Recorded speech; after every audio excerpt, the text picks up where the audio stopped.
لله نحمده ونستعينه ونستغفره ونؤمن به ونتوكل عليه ونعوذ بالله من شرور أنفسنا ومن سيئات أعمالنا من يهده الله فلا مضل له ومن يضلله فلا هادي له ونشهد أن لا إله إلا الله وحده لا شريك له ونشهد أن سيدنا وسندنا وحبيبنا ومولانا محمدا عبده ورسوله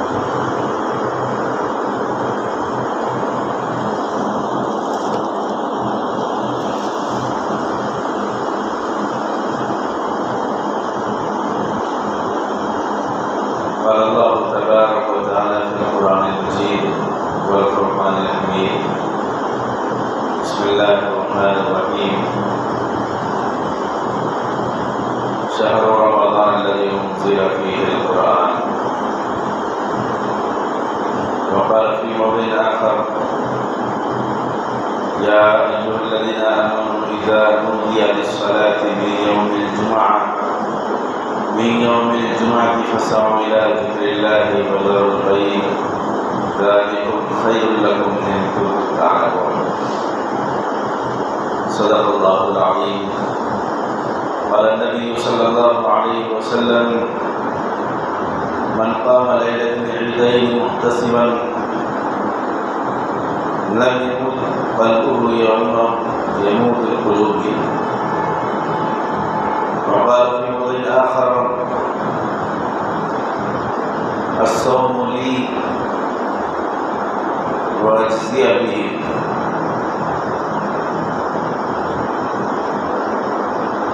صدق الله مولانا العظيم وصدق رسوله النبي الكريم نحن على ذلك من الشاهدين والشاكرين والحمد لله رب العالمين.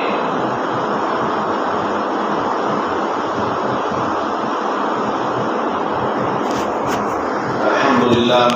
اللہ تبارک و تعالیٰ نے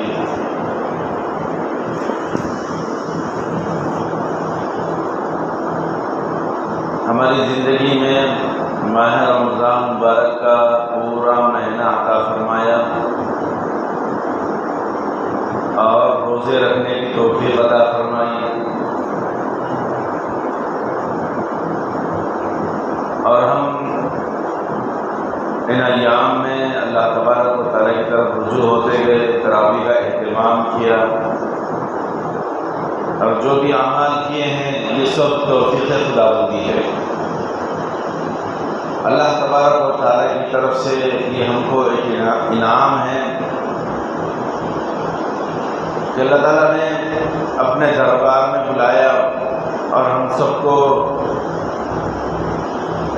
عبادتوں کے شوق کا جذبہ عطا فرمایا. کبھی ہم زکوٰۃ نکالے، کبھی ہم جان کی زکوٰۃ نکالے صدقہ فطر کے نام سے، کبھی مال کی زکوٰۃ نکالے، کبھی غریبوں کا خیر و خیال کیے، ذکر و اذکار کا اہتمام کیا، تلاوت کا اہتمام کیا، اسی طریقے سے اعتکاف کا اہتمام کیا. بہت سارے اعمال بڑے شوق کے ساتھ، بڑے جذبوں کے ساتھ ہم نے اس ماہ مبارک میں ادا کیے. ہماری یہ شوق اور اللہ تبارک و تعالیٰ کی طرف سے انعامات کی بارش یقیناً ہماری مغفرت کا ذریعہ ہے، کیونکہ ہم اسی امید اور اسی شوق سے ہم نے یہ عبادتیں کیے ہیں کہ اللہ تبارک و تعالیٰ ہم سے راضی ہو جائے، اللہ تبارک و تعالیٰ ہم سے خوش ہو جائے اور اللہ تبارک و تعالیٰ اپنی رضامندی ہمارے لیے رکھ دے. یہی ہماری خواہش ہے. اس کے علاوہ اللہ تبارک و تعالیٰ نے اس پورے مہینے کے اندر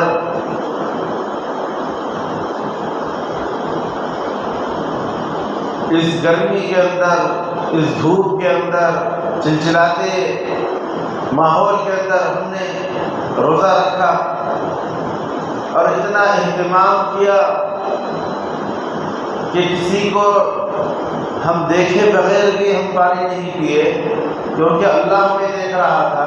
ہمارے معصوم بچے بھی بالکل اللہ کی رضامندی کے لیے اور اللہ کے ہر طرف موجود ہونے کا وہ بھی خیال رکھتے ہیں، عقیدہ رکھتے ہیں. انہوں نے بھی اس ماہ مبارک میں چھوٹی چھوٹی عمروں میں روزے کا اہتمام کرتے ہوئے اور سخت گرمی کے ماحول میں بھی ایک گھٹ پانی نہیں کیا. اور اس پورے مہینے کے اندر ہمیں ایک چیز کی طلب ہوتی ہے اور اس کی ادائیگی کے لیے اللہ تبارک و تعالیٰ نے خود حکم بھی فرمایا ہے، اور وہ یہ ہے کہ یہ مشقتوں والے دن اور یہ بالکل اللہ تبارک و تعالیٰ کی طرف رجوع ہونے والے ایام کے اندر ہم رجوع ہوتے ہوئے عید کے دن کی ہم تیاری کرتے ہیں بڑے شوق کے ساتھ، جذبے کے ساتھ. ہم کو اس بات کی فکر رہتی ہے کہ آنے والی عید ہے. تو الحمدللہ ہمارے 30 دن گزر چکے ہیں اور پورا مہینہ ہم رمضان شریف کے روزے رکھے ہیں. تو اب اللہ تبارک و تعالیٰ بھی یہ چاہتے ہیں کہ رمضان کے روزے جو بندے رکھتے ہیں اس کا بدلہ میں خود دیتا ہوں، اس کا اجر میں خود بن جاتا ہوں. تو اللہ تبارک و تعالیٰ عید کی خوشی عنایت فرماتے ہیں ہم کو. اور عید ایک ایسی محترم شان چیز ہے کہ اللہ تبارک و تعالیٰ نے ہر قوم میں عید رکھی ہے، اور ہماری عید الفطر اور عید الاضحیٰ ہے. یعنی رمضان کی بعد کی عید اور بقرعید جو ہم ادا کرتے ہیں قربانی کی عید، یہ 2 عیدیں اللہ تبارک و تعالیٰ نے ہم کو دیے ہیں. اب ان 2 عیدیں کیوں دیے ہیں اور کیا کرنا چاہیے اور ہم کیسے ادا کرنا چاہیے ان عیدوں کو، اب اس کے لیے ہم کو یہاں پر فکر مند ہو کر سوچنا ہے کہ اللہ تبارک و تعالیٰ نے ہمیں ایک محترم شان عمل جس سے اللہ تبارک و تعالیٰ نے اپنی رضامندی رکھی ہے کہ جو بندے روزہ رکھتے ہیں اور گرمی کی شدت، پیاس کی شدت، بھوک کی شدت کے باوجود میری رضا کے لیے جب بندے روزے رکھتے ہیں اور حلال چیزوں کو اپنے اوپر حرام کر لیتے ہیں تو میں خود ان کا بدلہ دیتا ہوں، میں خود ان کے لیے بن جاتا ہوں اور ان کی مغفرت کر دیتا ہوں. اور یہ ہم اتنی تھکان کے باوجود ہم سحر کرتے ہیں، افطار کرتے ہیں، اور افطار کے بعد ہماری حالت بالکل نڈھال ہو جاتی ہے. پھر اللہ کا منادی اذان دیتا ہے، عشاء کی اذان، تو ہم پھر دوڑتے ہیں مسجد کی طرف. پھر 20 رکعت تراویح ہم اہتمام کے ساتھ ادا کیے کیونکہ اللہ کی رضامندی ہے. اور قرآن شریف ایک ایسی چیز ہے جو کل قیامت کے دن اللہ سے جھگڑے گا. قیامت کے دن اللہ تبارک و تعالیٰ سے کوئی بات کرنے کی ہمت نہیں رکھتا، لیکن قرآن شریف ایک ایسی چیز ہے جو اللہ تبارک و تعالیٰ سے کلام کرے گی. اے باری تعالیٰ، یہ وہ بندہ ہے جو تکلیف کے باوجود، گرما کی شدت کے باوجود روزے رکھا، افطار کیا، پھر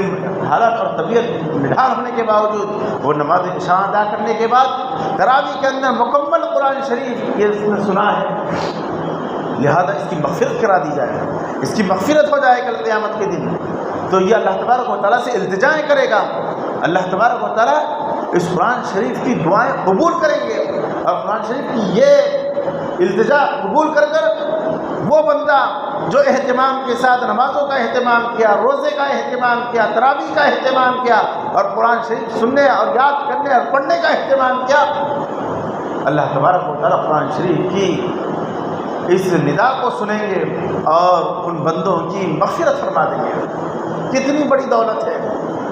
اور الحمدللہ ہم نے آج تک تکمیل قرآن شریف بھی کیے، تراویحوں کا اہتمام بھی کیا، روزے بھی رکھے، اور اپنی حالت کتنی ہی نڈھال ہو جائے، کتنی ہی سست ہو جائے، پھر بھی ہم اللہ کے حکم کو ادا کرنے کے لیے اور اللہ تبارک و تعالیٰ کی طرف رجوع ہونے کے لیے ہم دوڑ پڑے مساجد کی طرف. تو اللہ تبارک و تعالیٰ بھی ہمیں دیکھ رہا ہے. اللہ کے نبی صلی اللہ علیہ وسلم فرماتے ہیں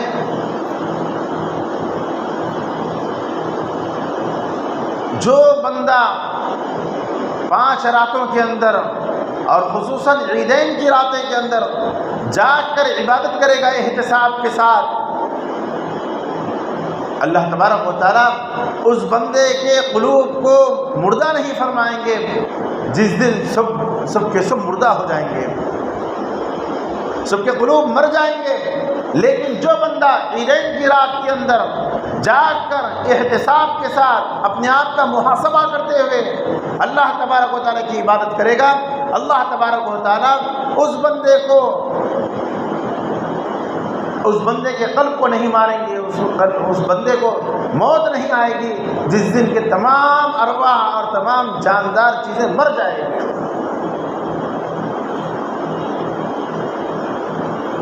ایک دوسری روایت میں آتا ہے کہ وہ 5 راتیں کیا ہیں؟ وہ 5 راتیں ہیں ترویح کی رات، یعنی 8ویں ذی الحجہ کی رات، اور عرفہ کی رات 9ویں ذی الحجہ کی رات، اور یوم النحر یعنی 10ویں ذی الحجہ بقرعید کی رات۔ یہ 3 راتیں ہو گئی، اور عید الفطر کی رات یعنی آج کی رات۔ آج ہو سکتا ہے کہ چاند نکل جائے تو آج عید الفطر کی رات ہو سکتی ہے، تو لہذا آج کی رات جو جاگ کر عبادت کرتا ہے اللہ تبارک و تعالیٰ اس کے قلوب کو زندہ رکھیں گے جس دن کے تمام لوگوں کے قلوب مر جائیں گے۔ اور 15ویں شب کی رات یعنی شعبان کی 15ویں رات، یہ 5 وہ راتیں ہیں جس کو اللہ تبارک و تعالیٰ کے نبی رحمت صلی اللہ علیہ وسلم جو تمام جہانوں کے رحمت للعالمین ہیں، اللہ تبارک و تعالیٰ نے فرمایا کہ میرا محبوب جس طریقے سے میں رب العالمین ہوں، میرا محبوب رحمت للعالمین ہے۔ اللہ تبارک و تعالیٰ نے کلام پاک میں فرمایا الحمدللہ رب العالمین، تو دوسری طرف کلام پاک میں اللہ تبارک و تعالیٰ نے فرمایا وما ارسلناک الا رحمت للعالمین، کہ جس طریقے سے میں تمام جہانوں کے لیے پروردگار ہوں، اسی طریقے سے میرا محبوب میرا حبیب وہ تمام جہانوں کے لیے رحمت للعالمین ہے۔ تو اللہ کے نبی صلی اللہ علیہ وسلم فرماتے ہیں کہ جو بندہ احتساب کے ساتھ اپنے آپ کا محاسبہ کرے، کہ کیونکہ ہمارا حال ہی یہ ہے کہ امید اور خوف، ہم نے جتنے اعمال کیے ہیں ماہ رمضان کے اندر، اس بات کی امید لگاتے ہوئے کہ اللہ تبارک و تعالیٰ ہمارے اعمال کو قبول فرمائے گا، ہمارا شوق اور جذبہ اسی وجہ سے تھا کہ ہم سحر کیے، حالانکہ نیند کی شدید تقاضا تھا، پھر بھی ہم اٹھے سحر کیے کیونکہ نبی کی سنت ہے، سحر کے اندر برکت ہے، تو ہم نے راتوں میں اٹھ کر سحر کیے، عبادت ہے سحر کرنا۔ پھر ہم اس سخت دھوپ کے اندر اور اس شدید دھوپ کی ہم صحبتوں کو برداشت کر صرف محض اس امید سے کہ اللہ تبارک و تعالیٰ ہمیں اجر دیں گے، اللہ تبارک و تعالیٰ ہمیں جزا دیں گے، ہم اس شوق سے اور اس جذبے سے ہم روزہ رکھے ہیں۔ اور اسی کے ساتھ ساتھ ہم تراویح کا بھی اہتمام کیے ہیں کہ محض اس وجہ سے کہ اللہ ہم سے راضی ہو جائے۔ تو اللہ تبارک و تعالیٰ بھی چاہتے ہیں، اپنے حبیب سے اعلان فرما دیے ہیں کہ جب تم اپنی امید کے ساتھ کہ مجھ سے امید لگائے ہو کہ میری مغفرت ہو جائے، میری بخشش ہو جائے، میں نے اب تک جو بھی غلطیاں کیے ہیں گناہ کیے ہیں وہ معاف ہو جائے، تو اللہ تبارک و تعالیٰ بھی چاہتے ہیں کہ میں میرے بندوں کے گناہوں کو معاف فرما دوں گا، میں میرے بندوں کے خطاؤں کو درگزر کر دوں گا۔ اس کے لیے کچھ علامتیں دیے ہیں کہ میرے بندے پورے مہینے کے اندر اعمال نیک کیے ہیں، زکوٰۃ صدقہ ادا کیے ہیں، جان کی زکوٰۃ ادا کیے ہیں، فطرہ ادا کیے ہیں، اور بھی اعمال کیے ہیں، تو ان اعمال کے بدلے اللہ تبارک و تعالیٰ چاہتے ہیں کہ میرے بندوں کی بخشش ہو جائے، لیکن اس کے لیے اللہ تبارک و تعالیٰ ایک کام لگائے ہیں۔ وہ کام کیا ہے؟ وہ کام یہ ہے کہ عیدین کی رات میں احتساب کرتے ہوئے کہ میں نے جس طریقے سے ماہ رمضان کو ادا گزارنا تھا، ماہ رمضان کے اعمال کو ادا کرنا تھا، اس طریقے سے ادا نہیں کیا ہے، اللہ مجھے معاف فرما، اور اس کے اندر کمی کوتاہی کو مجھے معاف فرما کہ اس میں بہت ساری غلطیاں ہو چکی ہیں میری، یہ ہم ندامت کا اظہار کریں۔ اللہ یہ بڑا متبرک مہینہ تھا، بڑا ہی برکتوں والا مہینہ تھا، بڑی ہی رحمتوں لیے والا مہینہ تھا، آپ کی رحمت ہر آن ہر گھڑی برس رہی تھی۔ اے باری تعالیٰ، ہم جس طریقے سے اس رحمت کو لوٹنا تھا اس طریقے سے نہیں لوٹے، جس طریقے سے برکتیں سعادتیں حاصل کرنا تھا اس طریقے سے حاصل نہیں کرے، جس طریقے سے کما حق ہوا آپ کی عبادت کرنا تھا، اس ماہ رمضان کو گزارنا تھا، اے رب العالمین ہم نے ادا نہیں کیا، اے اللہ ہمیں معاف فرما۔ بس اس احتساب کے ساتھ اور اللہ تبارک و تعالیٰ کو مناتے ہوئے ہم اس عید کی رات کو منائیں گے اور اس عید کی رات کو گزاریں گے جاگ کر عبادت کرتے ہوئے احتساب کے ساتھ، تو اللہ تبارک و تعالیٰ ہمارے قلوب کو زندہ رکھے گا اس دن جس دن کے تمام لوگوں کے قلوب مر جائیں گے۔ کلام پاک میں فرمایا گیا وما کہ اللہ بذکر اللہ تطمئن القلوب، کہ جو اللہ کا ذکر کرتے ہیں ان کے قلوب مرتے نہیں بلکہ وہ زندہ رہتے ہیں۔ تو اللہ کے ذکر میں اور اللہ کی یاد میں قلوب زندہ رہتے ہیں، تو لہذا اللہ تبارک و تعالیٰ چاہتے ہیں کہ میرے بندے اس رات کے اندر جو انعام کی رات ہے، اللہ تبارک و تعالیٰ انعام دینا چاہتے ہیں۔ جو بندہ مزدوری پوری کر لیتا ہے تو وہ اپنے مالک کے پاس جو بالکل معمولی حیثیت کا ہے، دنیاوی مالک ہوتا ہے، اس کے پاس جاتا ہے۔ کس طریقے سے جاتا ہے؟ شام کے ٹائم پہ کام مکمل کر لے کر ہاتھ پیر دھو لیتا ہے، صاف ستھرا ہو جاتا ہے، اپنے کپڑے پہن لیتا ہے، اس کے بعد اپنے مالک کے پاس جاتا ہے، اپنے آقا کے پاس جاتا ہے مزدوری لینے کے لیے۔ اسی طریقے سے اللہ تبارک و تعالیٰ نے بھی ہمیں اس ماہ مبارک کے پورے روزے رکھنے کے بعد، عبادتیں کرنے کے بعد، تراویح پڑھنے کے بعد اور جتنے اعمال ہم نے کیے ہیں ان اعمال کے بعد اللہ تبارک و تعالیٰ کہتے ہیں آ جاؤ میرے پاس، میں تمہاری مغفرت کر دوں گا، آ جاؤ میرے طرف التجا کرتے ہوئے کہ میں تمہاری بخشش کر دوں گا۔ اور اس رات کے اندر، خاص طور سے عیدین کی رات کے اندر، میں تمہاری مغفرت کا فیصلہ کرنا چاہتا ہوں، لہٰذا تم مجھ سے دعائیں کرو، مجھ سے التجائیں کرو، اپنا احتساب کرو اور اپنے اندر کی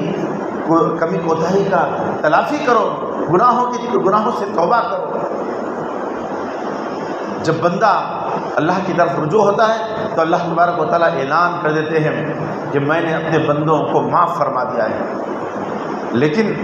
ہمارے اعمال کیسے ہیں؟ اللہ تبارک و تعالیٰ نبی رحمت صلی اللہ علیہ وسلم سے یہ بات بتا دیے ہیں کہ ہمیں کیا کرنا ہے ان راتوں کے اندر، لیکن ہمارے اعمال کیا ہیں؟ ہماری طرز زندگی کیا ہے؟ ہم اپنے ان خوشی کے ماحول کو کیسے گزارتے ہیں؟ اللہ تبارک و تعالیٰ نے کہا کہ خوشی سے عید مناؤ، اس کے اندر کھاؤ پیو، خوشی مناؤ، خوشی کا اظہار کرو، اچھے کپڑے پہنو، اچھی غذائیں کھاؤ۔ اور روزے کو اللہ تبارک و تعالیٰ نے حرام کر دیا ہے کہ روزہ مت رہو اس کے اندر، عیدین کے دن روزہ رہنا نہیں ہے، یعنی کھانے کا ہے، پینے کا ہے، حلال طریقے سے اس کے اندر خوشی منانے کا ہے، اس انداز سے کہ شریعت جس طریقے سے بتاتی ہے کہ اس طریقے سے۔ لیکن ہمارے معمول اور ہماری عادتیں بالکل اکثر الگ سے ہو چکی ہے، ہمارے خوشی منانے کا طرز بالکل الگ ہو چکا ہے۔ آج ہمارے گھروں کے ماحول دیکھیں، حالات دیکھیں، عید کا موقع آتا ہے تو ہماری گھر کی عورتیں ایسے لباس استعمال کرتی ہیں کہ جس کے اندر سطر پوشی نہیں ہوتی، اور ہمارے جو رشتہ دار آتے ہیں، جو محرم اور غیر محرم ہوتے ہیں، ان سب کے سامنے بغیر پردے کے نکل جاتی ہے، سلام کلام اور باتیں ہنسی مذاق ہوتی ہیں جو بالکل شریعت کے خلاف ہے۔ شریعت اس بات کا حکم نہیں دیتا، عید منانا ہے، خوشی منانا ہے، لیکن شریعت کو بھی فالو کرنا ہے، شریعت کے خلاف ورزی نہیں کرنا ہے ہمیں۔ اس کے علاوہ ہمارے مرد احباب اور نوجوان طبقے کا عالم کیا ہے؟ وہ یہ ہے کہ جیسے ہی چاند دیکھ لیتے ہیں، چاند ہمیں دکھائی دیتا ہے تو ہمارا وہ جذبہ، ہماری وہ عبادتوں کا شوق ختم ہو جاتا ہے جو ہم پورے مہینے شوق اور جذبے کے ساتھ چاند دیکھ کر، رمضان مبارک کا چاند دیکھ کر جو ہمارے اندر جذبہ پیدا ہوا تھا، جو شوق پیدا ہوا تھا، بالکل سرد ہو جاتا ہے۔ ہماری مسجدیں بالکل آباد تھی، شاداب تھی، ہماری مسجدوں کے اندر رونق تھی، ایک دم سے چاند دیکھتے ہیں عید کا تو پھر ہماری مسجدیں وہی کہتی ہے ویرانی کا اور کم ہمارے اپنے دامن کے اندر بالکل کم افراد کا شکار ہونے کی شکایتیں کرتی ہے۔ کیا ہم رمضانی مسلمان ہیں؟ کیا ہم رمضان کے ہفتے کی عبادت کرنا ہے؟ کیا ہمارے لیے شریعت صرف رمضان کے ہفتے کی ہے؟ نہیں، بلکہ شریعت ہمارے لیے ماں کے پیٹ سے لے کر قبر کے پیٹ تک ہے، ماں کی گود سے لے کر قبر کی لحد تک ہے، اور ہماری چھوٹ کہیں نہیں ہے۔ ہمیں اللہ تبارک و تعالیٰ نے دنیا کے لیے نہیں پیدا کیا، بلکہ اللہ تبارک و تعالیٰ نے اپنے لیے پیدا کیا ہے، اور دنیا کو ہمارے لیے پیدا کیا ہے کہ تم دنیا کو بقدر ضرورت استعمال کرو۔ لیکن آج ہم دنیا کے اندر ملوث ہو چکے ہیں، دنیا کے اندر پڑ چکے ہیں، اور اللہ کے احکامات کو ہم بھول چکے ہیں، شریعت کو پس پل ڈال دیے ہیں۔ تو عزیزان گرامی، ہمارے لیے سدھرنے کا وقت ہے، سنبھلنے کا وقت ہے، اللہ تبارک و تعالیٰ کی طرف رجوع ہونے کا وقت ہے، کیونکہ جان دی ہوئی اسی کی ہے۔ حق تو یہ ہے کہ حق ادا نہیں ہوا۔ ہم اتنے اعمال کرنے کے باوجود، ہمارے اتنے کام کرنے کے باوجود عزیز ساتھیو، ہمارے اندر یہی ندامت کا جذبہ ہوتا ہے کہ جیسے حق تھا، جیسے حق ادا کرنے کا تھا، ویسے حق ادا نہیں ہوا۔ لیکن ہمارے اعمال عزیز ساتھیوں اس بات کی دعوت دے رہے ہیں کہ اللہ تبارک و تعالیٰ بلا رہے ہیں کہ اے بندو، تم قائم ہو جاؤ شریعت پر، تم ڈٹے رہو میرے احکامات پر، تم جمے رہو نبی کی سنت پر۔ لیکن ہم سنت کا مذاق اڑاتے ہیں عید کے دن، عید کا چاند دیکھتے ہی ہم بدل جاتے ہیں، ہمارا حلیہ بدل جاتا ہے، ہمارا چہرہ بدل جاتا ہے، ہمارا ماحول بدل جاتا ہے، ہماری عادتیں ختم ہو جاتی ہیں، نماز کی جو تھی، عبادت کا جو شوق تھا وہ سب ختم ہو جاتا ہے۔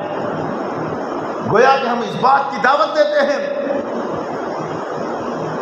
کہ اللہ تبارک و تعالیٰ کہہ رہا ہے اے بندو میری طرف آؤ، میری طرف رجوع ہو جاؤ، شریعت پر قائم ہو جاؤ۔ ہم کہتے ہیں نہیں، بلکہ ہم اپنی منمانی کریں گے، من چاہی کریں گے، ہماری مرضی میں جیسا ہے ہم وہ کام کریں گے۔ گویا کہ ہم جنگ کا اعلان کر رہے ہیں، کس سے؟ وہ باری تعالیٰ سے جو اللہ تبارک و تعالیٰ چاہتا ہے کہ اے بندو عید کے لیے آئے ہو، تو لہذا اللہ تبارک و تعالیٰ فرشتوں کو گواہ ٹھہرا کر کہتا ہے اے فرشتوں، اس مزدور کا کیا بدلہ ہے جس نے اپنی مزدوری پوری ادا کر دی؟ تو فرشتے کہتے ہیں اے باری تعالیٰ، اس کی مزدوری تو پوری ادا کر دی جائے۔ تو کہتے ہیں اے فرشتوں تم گواہ رہنا۔ اللہ تبارک و تعالیٰ فرشتوں کو کیوں گواہ ٹھہرا رہے ہیں؟ کیونکہ جو ابتدائی وقت فرشتوں نے کہا تھا کہ یہ لوگوں کو، جو انسانوں کو دنیا میں بھیج رہے ہیں، وہ قتل غارت اور خون ریزی کریں گے دنیا میں جا کر، اور دنیا کو ناپاک کریں گے، کیا ایسے بندوں کا وجود دنیا کے اندر پیدا کر رہے ہیں؟ تو اللہ تبارک و تعالیٰ نے کہا تھا کہ میں جانتا ہوں ان کے بارے میں تم نہیں جانتے۔ تو اس لیے اللہ تبارک و تعالیٰ اس بات کا احساس فرشتوں کو دلاتے ہیں کہ میرے بندوں نے نیک اعمال کیے ہیں، میرے احکامات کی پابندی کیے ہیں، روزے رکھے ہیں، شدید دھوپ کی وجہ ہونے کے باوجود بھی، شدید پیاس کے باوجود، شدید بھوک کے باوجود بھی انہوں نے روزے رکھا ہے، اور میری طرف مغفرت کے لیے نماز عید کی طرف آئے ہیں، عیدگاہ کی طرف آئے ہیں۔ لہذا اے فرشتوں تم گواہ رہنا، میں نے ان کو بخش دیا ہے، ان کے گناہوں کو معاف کر دیا ہے، اور ان کو اس طریقے سے کر دیا ہے جس طریقے سے آج ہی وہ ماں کے پیٹ سے پیدا ہوئے ہیں، جس طریقے سے معصوم بچہ کہ کوئی گناہ نہیں ہوتا اور کوئی اس کے اندر غلطی نہیں رہتی، اس طریقے سے یہ لوگ ہو گئے ہیں جس کا معصوم بچہ فوت ہو جاتا ہے۔ ایک بات یاد رکھیں، جس کا معصوم بچہ فوت ہو جاتا ہے، کل قیامت کے دن وہ والدین کی بخشش کا ذریعہ بنتا ہے۔ اللہ کے نبی صلی اللہ علیہ وسلم نے فرمایا التائب من الذنب کمن لا ذنب له، اور ایک جگہ ارشاد فرمایا کل بنی آدم خطاؤون وخیر الخطائین التوابون المستغفرون، کہ توبہ کرنے والا ایسا ہے کہ اس نے گناہ کیا ہی نہیں۔ اور دوسرا ترجمہ، ہر بنی آدم، ہر انسان، آدم کی ہر اولاد خطا کار ہے، لیکن بہترین خطا کار، دیکھو اللہ تعالیٰ، اللہ کے نبی صلی اللہ علیہ وسلم نے کیا فرمایا، گناہ کرنے والا بھی بہترین۔ وہ کون بہترین ہے؟ کہ بہترین خطا کار، بہترین گناہ گار وہ ہے جو گناہوں سے توبہ کر لے، جو گناہوں سے توبہ کر لے۔ تو آج ہمیں موقع ہے، اللہ تبارک و تعالیٰ نے ہمیں صحت دیے ہیں، عافیت دیے ہیں اور سلامتی دیے ہیں، تو ہم توبہ کر لیں۔ تو اللہ کے نبی صلی اللہ علیہ وسلم فرماتے ہیں کل بنی آدم خطاؤون وخیر الخطائین التوابون المستغفرون، ہر بنی آدم، ہر آدم کی اولاد گناہ گار ہے، لیکن بہترین گناہ گار وہ ہے جو گناہوں سے توبہ کر لے اور گناہوں سے مغفرت طلب کر لے اور مجھ سے مغفرت کی خواہش رکھے، وہ بہترین گناہ گار ہے۔ تو اللہ تبارک و تعالیٰ چاہتے ہیں کہ ہم گناہوں سے توبہ کر لیں اور گناہوں سے معافی تلافی کر لیں اور اللہ کی طرف رجوع ہو جائیں۔ تو عزیزان گرامی، یہاں پر ہم سوچیں، اپنا احتساب کریں۔ آج کی رات احتساب کی رات ہے، آج کی رات ہمارے اعمال کے پٹولنے کی رات ہے، تو لہذا ہم اس بات پر قائم ہو جائیں اور اس بات پر مستحکم ہو جائیں کہ اللہ تبارک و تعالیٰ مجھ سے کیسے راضی ہوگا۔ لہذا اس بات کا عزم مصمم کریں کہ میں صحیح معنوں میں اللہ کے احکامات پر، نبی کی شریعت پر مکمل چلنے کی کوشش کروں گا۔ انشاءاللہ یہ ارادہ لے کر اٹھیں، کیونکہ ہمیں مرنا ہے۔ مرنے کے بعد ہمارے اعمال دنیاوی نشو و نما کی چیزیں کام نہیں آئے گی، بلکہ وہ چیزیں کام آئے گی جو اللہ کے احکامات ہیں، نبی کا طریقہ ہے، یہ چیزیں ہماری کل قیامت کے دن، خبر کے دن کام آئے گی۔ لہذا ہم وہ کام کریں اور اللہ تبارک و تعالیٰ اپنے حبیب کی جیسی صورت اور شکل پسند فرماتے ہیں اور اپنے حبیب کو جو شریعت دیے ہیں اس شریعت کو پسند فرماتے ہیں۔ لہذا ہم اس ماہ مبارک کے اختتام پر اور قبولیت کے ایام جو ہے، یہ قبولیت کے ایام ہیں، بس بچے کچھ گھنٹے ہیں، اس کے بعد عید کی رات ہے، یہ بھی بڑی ہی خصوصیات کی رات ہے۔ اس کے اندر ہم اہتمام کے ساتھ عبادت کریں، اپنا احتساب کریں، اللہ کی طرف رجوع ہوں اور اللہ تبارک و تعالیٰ کو منانے کی فکر کریں، تو اللہ تبارک و تعالیٰ ضرور بھی ضرور ہمارے اعمال کو قبول فرمائیں گے، ہمارے گناہوں کو معاف فرمائیں گے۔ یہ نہ ہو کہ ہم عید کی رات کو خوشی کا ذریعہ بناتے ہوئے ہم شریعت کے خلاف کام نہ کریں۔ ایک زمانے میں یہ تھا کہ عید کا دن جیسے آتا تھا تو لوگ سینما ہال چلے جاتے تھے، سینما ٹکٹ خریدنا شروع کر دیتے تھے اور بیکار کام کرنا شروع کر دیتے تھے جو گناہ کے کام ہیں۔ یہ کام کرنا نہیں ہے، بلکہ ہمیں خوشی منانا ہے، اچھا کھانا پینا ہے اور خوشی کا اظہار کرنا ہے اور اپنے چھوٹوں کو، ماتحتوں کو کچھ ہدیے تحائف دینا ہے، یہ چیزیں ہیں۔ لیکن ہم ان چیزوں کو بھول کر ہم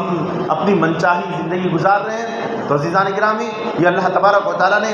اپنے موقع دیا ہے، اس موقع کو غنیمت سمجھے، پھر ہم اس بات کا بھی احساس رکھیں کہ ہمیں اللہ کے پاس اپنا منہ دکھانا ہے، اللہ کے پاس حاضر ہونا ہے، اللہ کو کیے کا جواب دینا ہے، اور اللہ تبارک و تعالیٰ نے ہماری بخشش کے فیصلے کیے تو بخشش حاصل کرنے کا ذریعہ بھی ہم حاصل کریں۔ اللہ تبارک و تعالیٰ نے پھر سے ایک مرتبہ یہ بتا دیتا ہوں کہ 5 دن اللہ تبارک و تعالیٰ نے دیے ہیں، جس دن جو بندہ ان 5 دنوں کے اندر احتساب کے ساتھ اللہ تبارک و تعالیٰ کو حاضر ناظر رکھتے ہوئے عبادت کرے گا جاگ کر، تو اللہ تبارک و تعالیٰ اس کی بخشش فرما دیتے ہیں، اور ان کے قلوب کو جو بندے عبادت کرتے ہیں مردہ نہیں کرتے، جس دن کے تمام لوگوں کے قلوب مر جاتے ہیں۔ وہ 5 دن کیا ہے؟ یوم ترویہ یعنی 8ویں ذی الحجہ، یوم عرفہ 9ویں ذی الحجہ، اور یوم النحر بقرعید کا دن 10ویں ذی الحجہ، اور عید الفطر یعنی آج کی رات عید الفطر کا دن، عید الفطر کی رات، یہ رات اور 15ویں شعبان کی رات، یہ 5 وہ راتیں ہیں جو بندہ جاگ کر احتساب کے ساتھ اللہ کو حاضر ناظر رکھتے ہوئے اور اپنے کیے ہوئے اعمال کا امید اور خوف کے ساتھ اللہ کے سامنے پیش رکھے گا، تو اللہ تبارک و تعالیٰ اس کے اعمال کو قبول بھی فرمائیں گے اور اس کو زندہ دل فرمائیں گے اور اس کو دنیا اور آخرت میں کامیابی عطا فرمائیں گے۔ یہی ہمارا مقصد ہے اور یہی ہماری التجا ہے کہ اللہ تبارک و تعالیٰ ہماری سب کی مغفرت فرمائے، ہمارے اعمال کو قبول فرمائے، ہمارے روزوں کو قبول فرمائے، ہمارے ایک ایک ادا کو قبول فرمائے، ہمارے سحر و افطار کو قبول فرمائے۔ اللہ تبارک و تعالیٰ ہم سب کو عمل کی توفیق عطا فرمائے، ہمارے اندر نمازوں کے اہتمام کی فکر نصیب فرمائے، تلاوت کا اہتمام کرنے کی توفیق نصیب فرمائے، اور پوری زندگی شریعت پر چلنے کی توفیق نصیب فرمائے۔ آمین۔ وما علینا الا البلاغ۔ جو احباب سنت نے پڑھی سنت ادا کریں۔